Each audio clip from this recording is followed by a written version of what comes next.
Robert David Steele, thank you so much for coming on with us. You've got a bunch of websites. Which one's best for folks to visit? Oh, RobertDavidSteele.com is the easiest to remember. PhiBetaIota.net is the one with all the good stuff.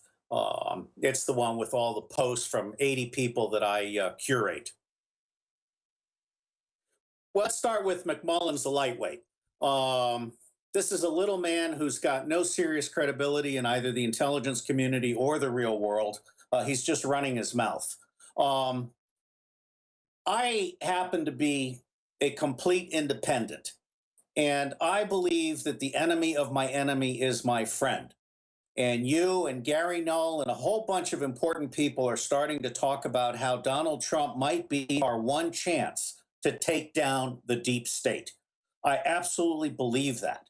Now, I've published some posts. Part of Trump's problem is that he wasn't expecting to win, and when he won by accident, I've written, it's both free online and it's also a bestseller at Kindle, Donald Trump, the Accidental President, analyzes how he won at the very end because Clinton collapsed in multiple ways. Yeah, well, there was a huge fight between John Brennan, who was representing Hillary Clinton, Wall Street, the deep state, and the Saudis, and the rest of us. And Steve Piesnak's one of my favorite people. He announced that there were white hats.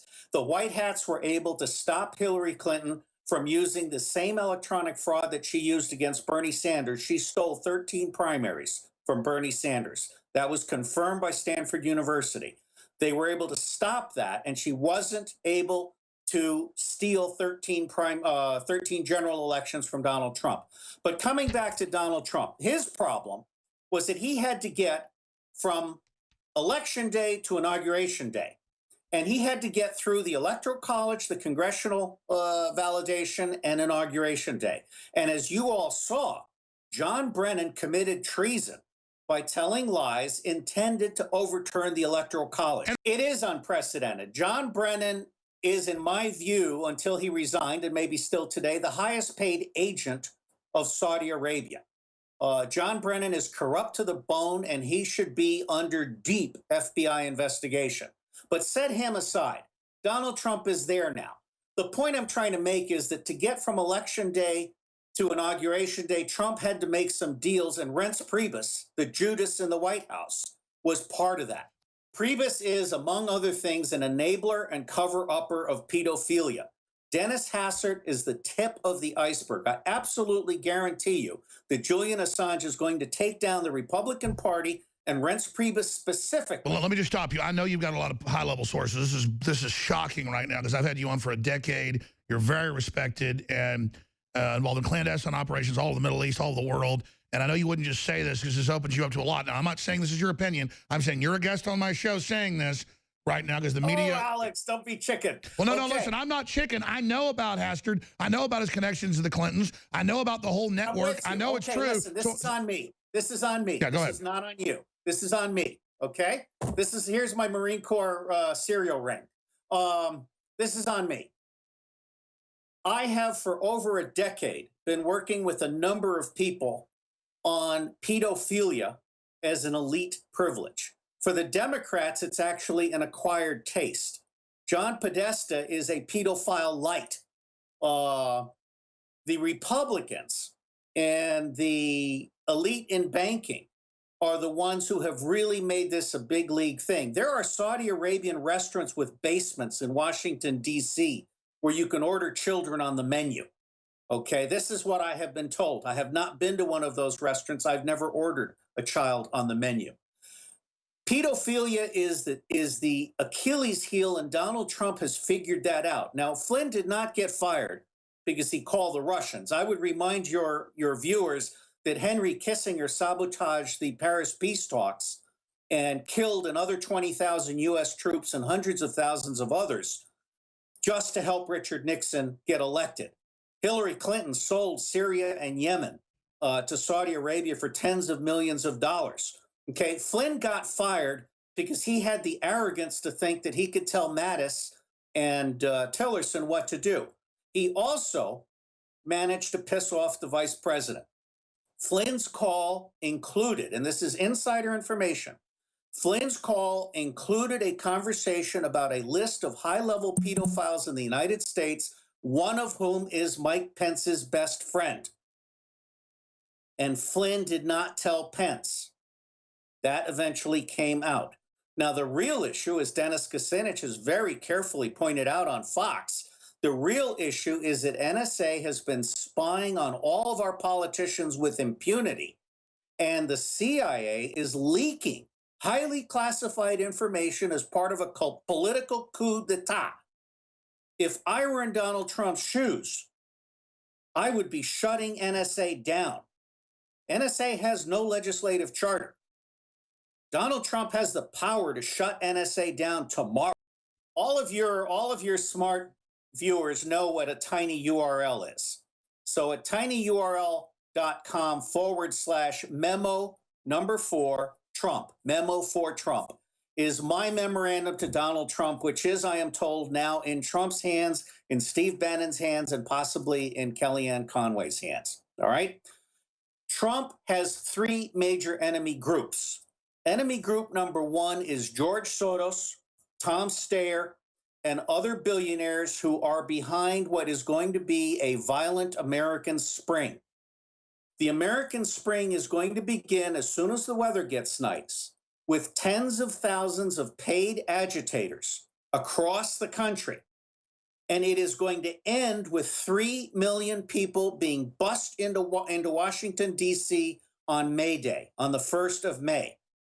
George Soros, yes. Alex, you've covered this and you know what I'm talking about, but I don't think people are really understanding. And unfortunately, Trump doesn't have advisors who are very broad in nature. I love Steve Bannon, but I've recommended that. But it's not just the left that's trying to kill Donald Trump. The right-wing Republicans. Dick Cheney is still Darth Vader.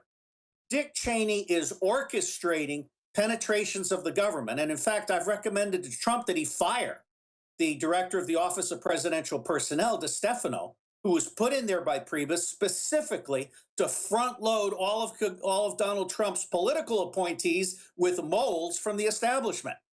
Dick Cheney is hijacking this government just as he hijacked the government of George Bush. And I would point your listeners, your viewers, to a book called Vice, Dick Cheney and the Hijacking of the American Presidency. The third enemy group that Donald Trump is facing is the deep state, which is the traitors. I think there's 500 of them across the United States government who have sold out for money, for ideology, or for religion. All right? There are three different groups that are after Donald Trump, and there are three things Donald Trump has to do to survive the next 90 days. The first is an Electoral Reform Act so that he recruits the 73% that did not vote for him. The second is a Trump channel so that he can bypass the media and work through people like you and Greg Hunter and other. Think about a 7-minute fireside chat from the president every day, and then think about all of his cabinet officials being brought in to do 7 to 15-minute YouTubes, and then think about Donald Trump asking America a question with a tweet and using poll mole, Pollmole, poll mole. With poll mole, I can get 150. Yes, but we need to mobilize the 70% that George Soros doesn't control. Alex, I certainly am a very humble person, and these have been 8 very hard years wandering in the wilderness. My bottom line is Donald Trump needs to sit down and listen. I have had for a number of years, I've been trying to get hold of him since July of 2015. And I wrote the first article, Countercoup, How Donald Trump Can Win. It appeared in Counterpunch, which is an excellent magazine, in August of 2015. Corey Libakowski blew me off. Roger Stone blew me off. I visited Paul Manafort's office 5 times. He blew me off. Okay? Donald Trump is isolated. His mail is being controlled. He's not getting to sit down with people like, I'll name 5 names: Robert Steele, Dennis Kucinich, Cynthia McKinney, Ralph Nader, and Jesse Ventura. You put those 5 people in an office with Donald Trump, you announce the Electoral Reform Act, and you have those 5 people and Donald Trump barnstorm the country, 50 states in 30 days. I guarantee you, we will own this country for the people.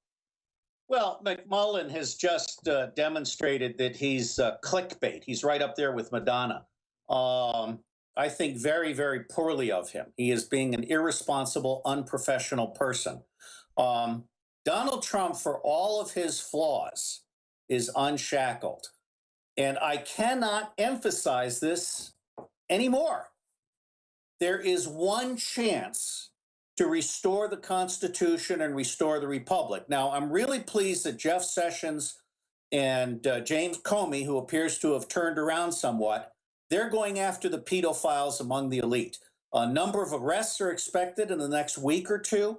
And that's putting them on notice. That's putting them on notice, isn't it? Yes, it is putting them on notice. These people are extremely vulnerable. However, one of the problems that I have with Trump's current team is they don't seem to understand that the real enemies, the existential enemies of America, are right here at home. They are not overseas.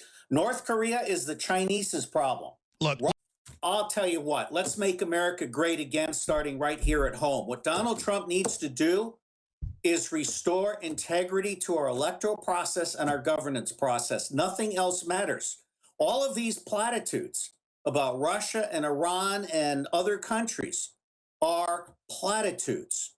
There is one tangible thing that Donald Trump can do other than firing Reince Priebus, which is he can call for an Electoral Reform Act. And before he does that, I think he should have a very public meeting with Cynthia McKinney, Dennis Kucinich. Well, let me first say that Catherine Austin Fitz, speaking for Greg Hunter, the Underground Show, has a YouTube that I consider to be the single most important piece of advice Donald Trump could ever get. They are playing Trump like a fiddle. They're going after his women, which makes him crazy. They are undermining him with the media. Trump is not focusing. He made a huge mistake today in doubling down on a national security advisor. What he really needs is a national strategy advisor that can do whole of government thinking. Invisible. Yeah, they're distracting him with filling his cabinet when what matters is he's everything. Yes, absolutely right. Alex, you are absolutely on target. Donald Trump needs to sit down and game out the next 90 days, and he has to do it in a way that allows him to shut down the two-party tyranny. Paul Ryan is not his friend. Oh. I agree with you completely, Alex. And one of the reasons I want to throw the press out of the White House and create a Trump channel in that space is because Fox News is part of the crap they're news attacking world. him backhanded every 10 seconds. They are sleazeballs. And frankly, I'm tired of 3 bimbos in the morning and 5 jerks at night. Fox News is a disgrace to the journalist profession. Trump needs to sit down and think strategically, and he doesn't have anyone that can do that for him. I love Bannon, but Bannon needs playmates that are diversified. Well, I mean, you know what they're doing. They're trying to run Bannon out. Bannon's just trying to get policy done. Yeah, but Bannon's been very good. But here's the bottom line, Alex. If Trump will listen, if Trump will read the memo for Trump, and if Trump will follow this strategy, he could shut down George Soros within the next 15 days. Yep. Frankly, I'm surprised that George Soros hasn't had a bullet put through his brain. We have something called Ranger Justice. It's when specific people understand that certain things need to be done and they do it. George Soros is a dead man walking, in my view. I certainly am no threat to George Soros, but I think he is very, very likely to be assassinated in the next 180 days if he doesn't change his... All I know is people can't go on TV and call the president a domestic enemy and he needs to be overthrown and stuff not happen. That's all I'm saying. Alex, we all need to rally behind Donald Trump. I just got off Gary Null, and I'm on with Gary Null again on Tuesday. You're on with us next Tuesday as well. I appreciate you. Thank you. We'll look into all this. I mean, a lot of what you're saying I can document. I believe you have a good heart and, you know, are on target and a lot of stuff. Who knows? I hope some of this isn't true. It's simply unbelievable. But just look at what we know about the Catholic Church and all this other crap, and it's just unbelievable. They're definitely covering up pedophilia in the news and the huge, massive roundups of them. It's amazing. Thank you, sir.